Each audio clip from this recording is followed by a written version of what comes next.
Here to discuss accessories, Mine Your Hidden Gem, are speakers from Automotive Aftermarket Services, Dana Grover, Chief Operating Officer, and Nancy Vanderbilt, President. Please give them both a warm welcome. Hi, I am Dana Grover, and I'm the Chief Operating Officer. And I'm Nancy Vanderbilt, President of Automotive Aftermarket Services. Welcome to our workshop, Accessories, Mine Your Hidden Gem. It is a proven fact that dealers are missing out on the unmined gem of accessory sales. Studies routinely show that customers spend substantial amounts of money, yet they're not spending it with dealers. Why? Dealers don't ask. And when they do, they often do not ask in an effective manner. So, starting with research-based statistics, we're going to clearly define this missed opportunity. We're then going to delve into the areas that you can take back to your dealership right away to start increasing your accessory sales. And finally, we're going to look at steps to ensure and grow those newfound profits in depth. At the end of this workshop, you will be able to identify key areas where your accessory sales are routinely missed, avoid common pitfalls negatively impacting accessory sales and profits, implement training to improve and maintain those accessory sales, and set up and maintain a successful accessory sales department. Okay, so let's do a little pop quiz. Ask yourself, are you currently selling accessories? Chances are you are. Are you effectively selling accessories? Might need some improvement. Even if you're doing really well, everyone's looking for an area of improvement. Also, do you currently have a standalone accessory department or a salesperson? If not, and you would like to look into that, we'll certainly be covering that. If you already have one, then we'll just give you some ideas to make sure that you're doing all that you can. Okay, so let's start with some statistics. Most of our statistics, well, all of our statistics are coming from SEMA and Foresight Research. You may know that Foresight Research is an industry leader in research on the automotive industry. They do their accessory reports generally in the odd-numbered years, 2011, 13, 15, etc. So the numbers from Foresight you're going to see are from those years. So starting with this first screen, the accessory market in billions of dollars, this market is massive. In 2011, $30 billion in accessory sales. In 2013, $31 billion. And in 2015, $33 billion in accessory sales. Now, this is, of course, because it's past, actual dollars spent. This is not projections. How much of this money are you claiming? Let's look at the percentage of all buyers who are planning to spend $250 or more. In 2011, 44%. In 2013, 40%, down a little bit. 2015, it climbed to 50% and it's holding steady in 2016 at about 50%. That means 1 out of every 2 buyers who comes into your dealership is planning on spending at least $250 on accessories. 1 out of every 2. You need to make sure they're spending that money with you. Let's look at accessory buyers by demographic. We've already looked at the average. 1 out of every 2 buyers, 50%, are planning to spend $250 or more. Truck buyers, for those of you who sell trucks, you may already know this with your experience, 70%. Truck buyers like to spend money on their trucks. Millennials, as a generational demographic, they're at 54%. It's a lot of people buying accessories. Now let's look at average dollars spent. Again, your average person over all of the demographics, all of the vehicle types, $810 on average per vehicle sold. This includes those who do not spend money on accessories. Again, your truck buyers, very healthy, $1,500 per vehicle sold. This is gross revenue. Millennials are at $1,216. But let's look at this smallest group, the baby boomers. They're only spending $715 per vehicle sold. But ask yourself, what would an additional revenue of $715 per vehicle sold due to your bottom line. They're spending that money. Make sure they're spending it with you. Okay, so now we're going to move to just those who buy accessories. And let's look at when they're buying those accessories. Millennials, 50%, are spending their money at time of purchase. The millennials are spending 50% of their money at time of purchase and 50% of their money on their accessories within 2 years. Baby boomers are spending 70% at time of purchase and 30% within 2 years. What this tells you is that you need to be talking to people when they're purchasing their car, and you need to continue talking to them about purchasing accessories through the next 2 years. When they come into the service drive, when they're in your dealership asking about something about another car or anybody else, you need to talk to them about accessories. They're buying them. Make sure they're buying them with you. Okay, let's talk about the sales efforts in the dealership. This quote is from Chris Stommel. He's president of Foresight Research, and every accessory report they do includes a quote, something along these lines. Sales efforts inside the dealership are an important and often overlooked factor. In most cases, there is a positive correlation between a salesperson's attempts to sell accessories and key accessory outcomes. There are higher installation rates, higher spending, and higher accessory influence on the purchase decision. But much depends on brand customers, as well as execution in the store, such as accessory training and support within the dealership. Now, the bolding on the quote, that's our emphasis, because that's what we're here to talk about. You definitely have an effect on the accessories that are sold in your dealership, but your efforts must be made in a determined and committed manner. Okay, you can make a difference, but you have to make that effort in a deliberate and committed manner. The biggest share of aftermarket is the aftermarket outfitters, because the dealers failed to participate. As a matter of fact, 66% of buyers report that the dealer did not initiate an accessory conversation. But when they did, unfortunately, they're pre-qualifying. Millennials report 50% more likely to have the dealer actively try to sell them. But let's look back at the slide that we talked about earlier. 70% of baby boomers are buying their accessories at the time of purchase, and they're averaging $715 per vehicle sold. Do not pre-qualify. Even on a difficult customer basis, doesn't have to be a generational or a demographic pre-qualification. We had a dealer who set up an accessory department, and it was fairly new, and the sales manager came to the accessory manager and said, we had a really difficult customer. Really don't want to turn him to you because I don't want you to have to give away any product.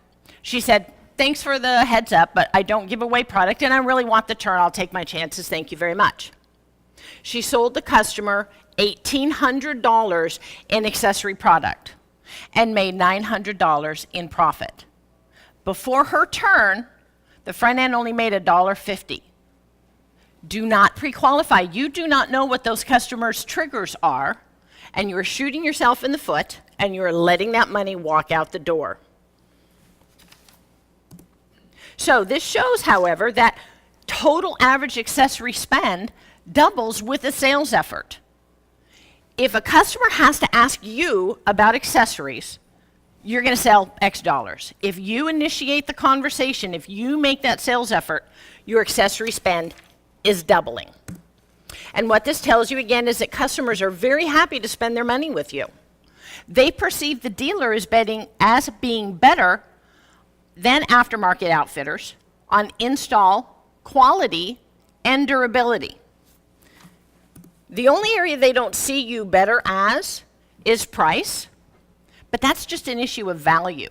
You can educate them on that. You need to be priced competitively and fairly.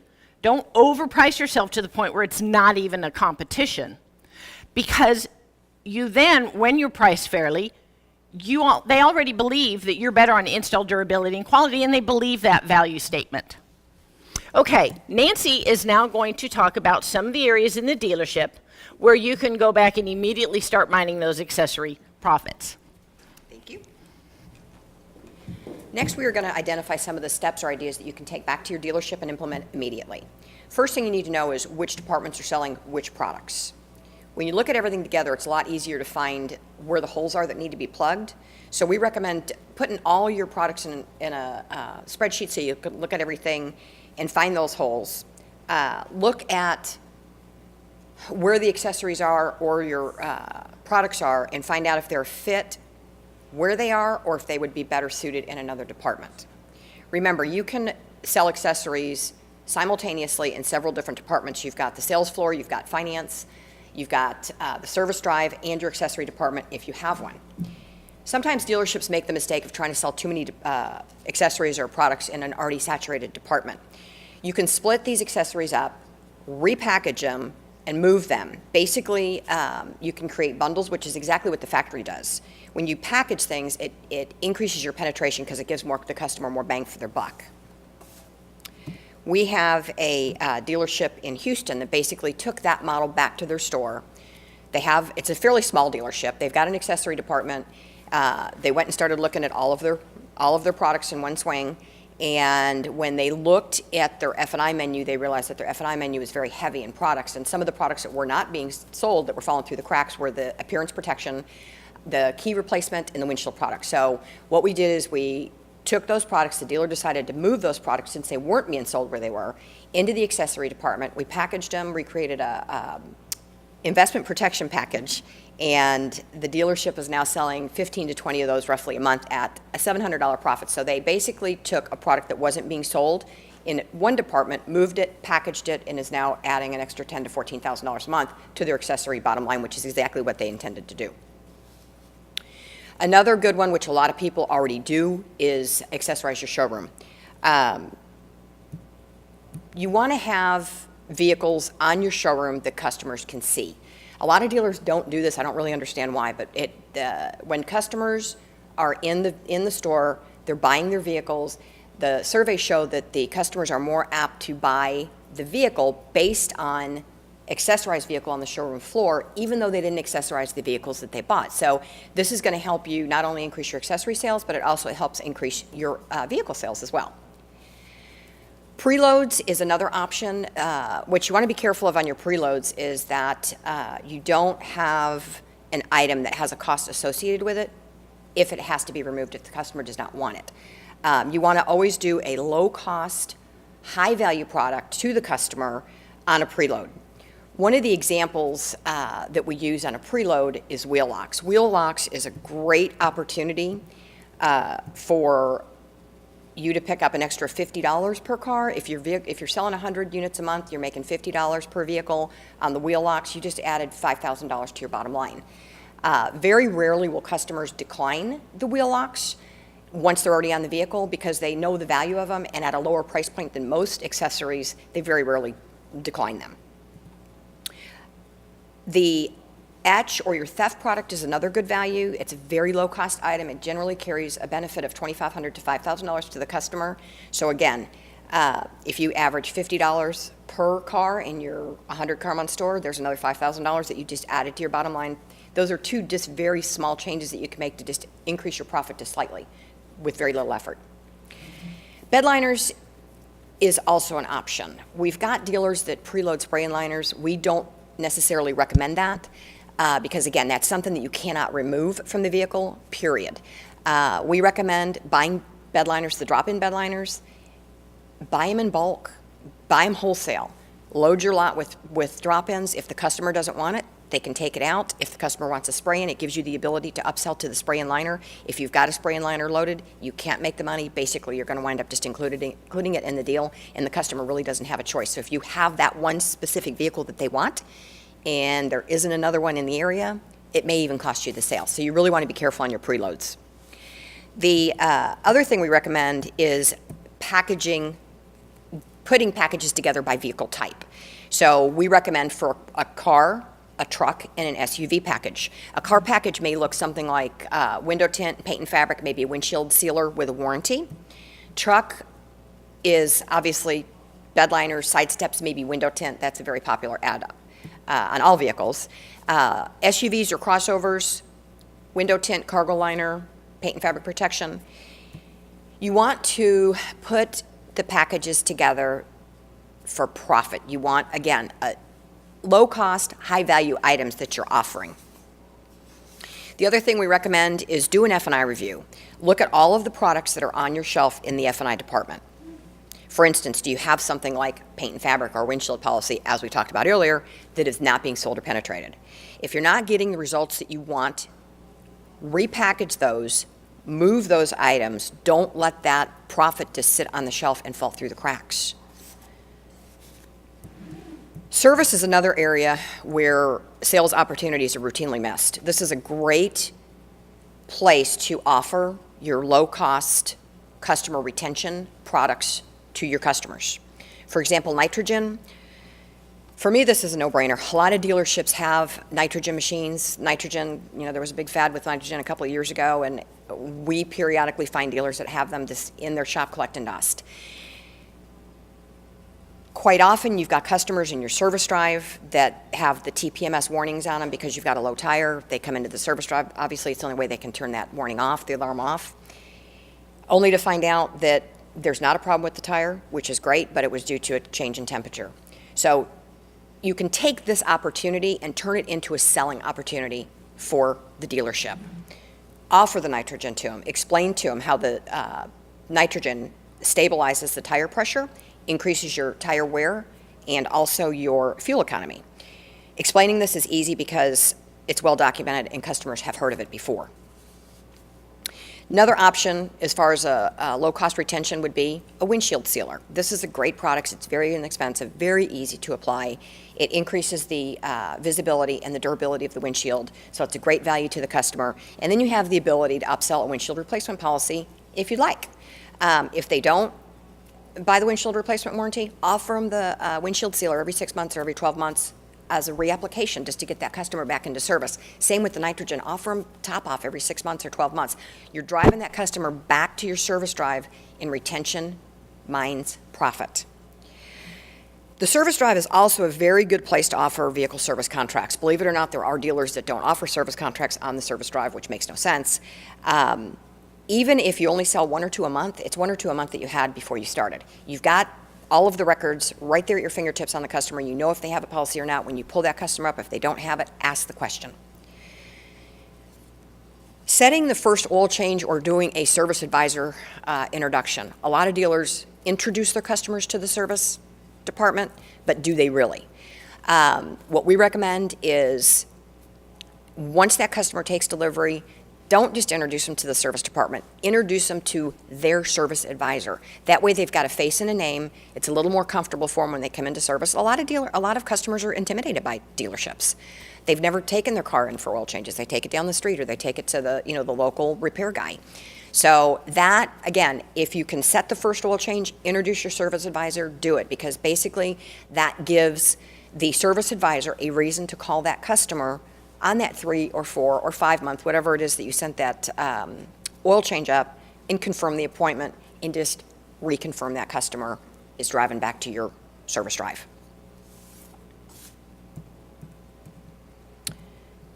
So no matter what process or ideas you take back with you to your dealership, we encourage you to use the 300% rule. 100% of the customers, 100% of the products, 100% of the times. If you do not ask, you will not get. It's a numbers game. How many of you have ever rolled through the local drive-thru to order a sandwich or a cheeseburger and you wind up leaving with the fries and the drink? It's the full meal deal. They always ask. So I'm going to turn it back over to Dana, and she's going to continue. Thank you. Okay, great. So we have talked about how large the accessory market is, the fact that customers are spending their money and how they're spending it, and some of the areas in your dealership that you can go mine right now for additional profits. Now, let's talk about why a customer wants to buy from you, some of the reasons they're not approached in the dealership, and how to fix that. Okay, so what's in it for the customer? Everything you do in selling accessories to a customer is built around building value for the customer. First of all, the accessory purchase can be included in the deal. Can't do that anywhere else. What that affords them is the ability to save a little bit on sales tax. Maybe a lot, depends on the state. It also allows them to have more financing purchase options. They can finance it in the deal. And with today's interest rates, it's practically free money.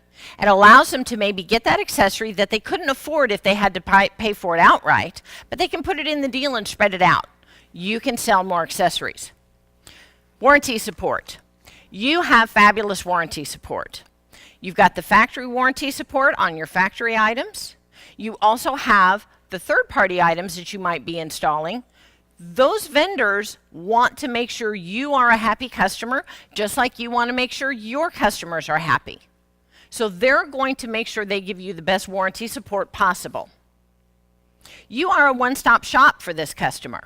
They can get their DVD player for their little kids. They can get their paint and fabric protection. They can get their windshield replaced through you. They can get their leather upgrade. They can get their remote start through you. They don't have to go to all these different places and deal with all these different sales reps and all these different levels of customer service. They can do all that through you, and you provide them consistent service, support, great pricing, great information. You then build yourself a loyal repeat customer who will probably be talking to their friends as well. They've now learned to trust that you're going to provide them the kind of information they need to help them make the right decision for them. Okay, so why are dealerships not selling? Why are they not approaching the customers about accessories? First and foremost, generally it's because the sales reps are afraid of losing the sale. And remember, 2/3 of dealers are not approaching the customers for accessory sales. And it's especially a problem when the customer is talking about a tight budget. The sales rep just assumes that they're not going to buy anything else. And as an anecdote, I was one of those customers. Quite a few years ago, I was buying a modest mid-sized sedan, entry-level trim package, had all the bells and whistles I needed. I didn't want all the extra goodies, didn't want a moonroof, etc. I told the sales rep that I was on a tight budget, I wanted to keep my costs low, and we get to the end, we've discussed the sales price, we've discussed the trade-in price, we've come to an agreement, and I can tell that he is not going to ask me about accessories, and he is not going to turn me to an accessory department. They don't have one. And I wanted leather. I always put leather in my car, but I generally don't do the other packages because it's got a bunch of stuff on it that I don't generally need. I will pay to put leather in my car. So, very end, he thinks he's done. He cannot wait to get me to finance because that means, yes, he's got another sale. And I said, oh, by the way, what's it going to cost me to put leather in my car? Well, his eyes light up. He runs off. He gets a price. He comes back. We figure it out, and off I go. And he was their best sales rep. Literally, this guy had all kinds of awards for being the salesman of the month. He'd gotten all kinds of awards from everywhere, and he never asked me about accessory sales. Literally, he's just an order taker with charisma, okay? So don't predetermine what people are going to do. Don't pre-qualify. You never know what their triggers are. Okay, F&I. A lot of times they're not selling more accessories because they're only presenting 3 to 4 products. They can't present all the products that you guys have to sell. They're going to talk about extended warranty, gap, prepaid maintenance, and then they're probably going to add in GPS or theft or paint and fabric, maybe a package of that, and that's about it. So if you've got other products on the shelf in F&I that you're wanting them to sell, if they're not talking to the customer to find out what kind of daily activities this customer has, they're not pulling those things out. Service. Service is quite often dealing with either an irate customer because there's a problem with their car, or maybe they're just mildly annoyed because they're in there for just routine maintenance. And a lot of times that's inconvenient in our lives and we're just cranky.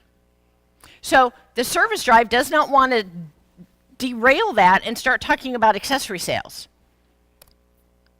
And overall, your staff quite often just does not understand the benefits of these accessory products to the customer and how they can make the customer's life better. If they did, they would be approaching them more.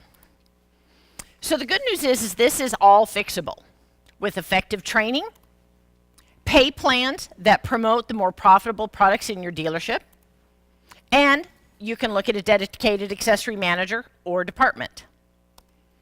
Let's talk about effective training. Training is an integral component to successful accessory sales, but it has to be effective. Some of you may feel that you already are training and it's not making a whole lot of difference, and here's some of the reasons you may be right. It's boring. No one wants to be there. They're not absorbing the information. It could be that they're receiving the information, they say they understand the benefits, but they're still not selling the products. And that is probably because the training has not addressed their fears of being pushy or losing the sale, or it has not allowed them to connect the dots of why this is going to help the customer. But training doesn't have to be boring. You have someone up there who doesn't want to be there, they're going to be giving off that vibe, and then their audience doesn't want to be there. Your sales rep may not look like this in your training meeting, but I guarantee you in his mind, that's what he looks like when training is boring. You need to get someone up there who knows the product or uses it personally and is excited about it. Can't wait to tell people about it. That rep who always has amazing rims and is always talking to people about rims and tires and wheel size. There's a reason other than just aesthetics that you might want to change out your wheels. He can train on that and he's going to be excited about it. Get the parent who has little kids or maybe teenage drivers, and they can talk to you about the benefit of having paint and fabric protection or dent protection. The service advisor who has people come through the service drive with the little star crack on their windshield. And then the next time they come through, it's a huge crack across their windshield. Now they have to replace it as opposed to just getting it repaired earlier. They can talk about the benefits of a windshield program. Another thing you can do is set up some incentives or to learn the product and train on the product. It can be a spiff or some kind of bonus. It doesn't have to be money. We're learning that sometimes people are not as motivated by money as they used to be. That's okay. You can come up with some other kind of incentive. But get your sales reps to each pick a product that they kind of either want to know more about or already like, and have them do some more investigation. Come up with some various scenarios that different kinds of customers might like this and why. And then have them give the training and tell them it's got to be entertaining. And then they get their little spiff or their bonus or whatever. They're happy. You're out $25 to $50, maybe a lunch, whatever it is. And you've now got at least one more salesperson who now knows this product more, knows how to read the customer and present this product to the customer as a time-saving benefit to their life. And hopefully more sales reps on the same product, and then each sales rep has their own product. Pretty soon, you're selling more accessories than you did before. You can also make it maybe some kind of competition, if that works for your culture. You have to do things different. Training is imperative. Another thing that training does is it removes the fear and helps them connect the dots. You can't overestimate your sales rep's ability to connect the dots. As GMs, GSMs, dealer principals, you have been in the business long enough to where you can talk to a customer and you just ask them a couple questions about where they live, do they have children, are they married, what do they do for a living, and in your brain you're connecting all these things. Oh wow, this guy's put 80,000 miles on his car in 2 years. Wow, I bet he would really appreciate a road hazard warranty. Definitely needs an extended warranty. What if he doesn't have leather in the car? He might want to have something comfortable. We've got this really great noise. And so all of that's going on in the head. Sales reps aren't always thinking that way yet. They haven't gotten that level of experience and confidence and comfort. You have to help them connect the dots, and that's what training does. It helps them remove the fear of losing the sale, the fear of being pushy, because they're no longer selling something. They're finding out about the customer to see what kind of products they have to make that customer's life easier. When you look at it that way, it's a whole different ball game in your head. And it can make a huge difference in your confidence in your ability to present the products. There's a big difference in a sales rep going, okay, so we have this package that we put on all of our cars. It's a really good package. It's the paint and fabric protection and the windshield, and it's our investment protection, and that's on there. So, okay, and No, the customer's reading that that's really not considered that important, and maybe I don't want this and I probably don't want to pay for it. As opposed to, okay, great, so now let me tell you, the great thing we do for you is we already have this paint and fabric protection on there, and what that does for you is, let's say you don't have kids at home anymore and they're not driving in your car, but I bet you're taking groceries home in your car, and have you ever had something spill open? Ugh. That is horrendous. You don't have to worry about that. It's already taken care of. And when you get those little star cracks, we've got them taken care of for you because we've got the windshield protection. So we've already got that in there for you. So now let's go on to what color car do you want? They're excited about it. They know the benefits to the customer. That's how they're going to present it. And now they can relate to the customer. Okay, so a solution that we really believe in is a dedicated accessories manager. And what this does is it is a turnkey solution that addresses a lot of the tried and true methods we've already talked about and brings it into one department. It also allows you to refocus your training efforts. Your sales reps get to focus on selling the cars. The cars are all so involved, much more so than they used to be. There's a lot of different trim packages, a lot of different safety features, a lot of different options, and the sales reps really need to truly understand those to better fit the car to the customer.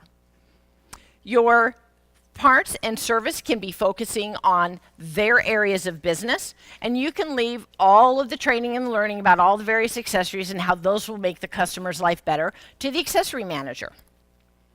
You need a pay plan, however, that is going to involve all the parties because all the departments in the dealership are affecting the success of the accessory department. So, also, your sales reps can now, again, focus on selling instead of when the sale is finalized and you're about to turn them to finance. Generally, your sales rep has to sit there and entertain your customer, hopefully not abandon your customer, until finance is ready. With this process, you're going to turn the customer to accessory manager while you're waiting on finance, and then the sales rep can go make sure the car's getting ready. Because how many of our sales reps really kind of are not real good about entertaining the customer? They just kind of sit there and stare off into space and maybe some awkward conversation. Some of them are really good, but this helps you take that away. Also, after the car is sold and the customer is gone, now you have to manage the installs of the accessories that were purchased and schedule those and schedule changes. And maybe there was a problem with the install or everyone shows up and then something else went wrong. That takes time out of the sales rep's day when they can be focusing on selling a car. Let your accessory manager be doing that. Okay, so some of the reason people have not set up accessory departments or accessory managers because they feel that it's too difficult and very complicated. They just don't know enough about it. It really is as easy as ABC. A, setup and training. B, process. And C, monitoring. And we're going to go over those. Okay, first of all, your physical setup. It really is location, location, location. It's best to have an office close to F&I to help ensure 100% turn. But at a minimum, you need a computer, a printer, and a desk. It does need to look professional. When it looks professional, it tells the customer that accessories are an integral part of the purchase process. It also tells the rest of the dealership and your accessory manager that accessories are an integral part of the purchasing process, and you as the dealer fully support it as a department and are behind its success. You also need to decide on a product lineup. We've talked about this already. You need to come up with some packages that you're going to present to the same customer vehicle type buyer every single time.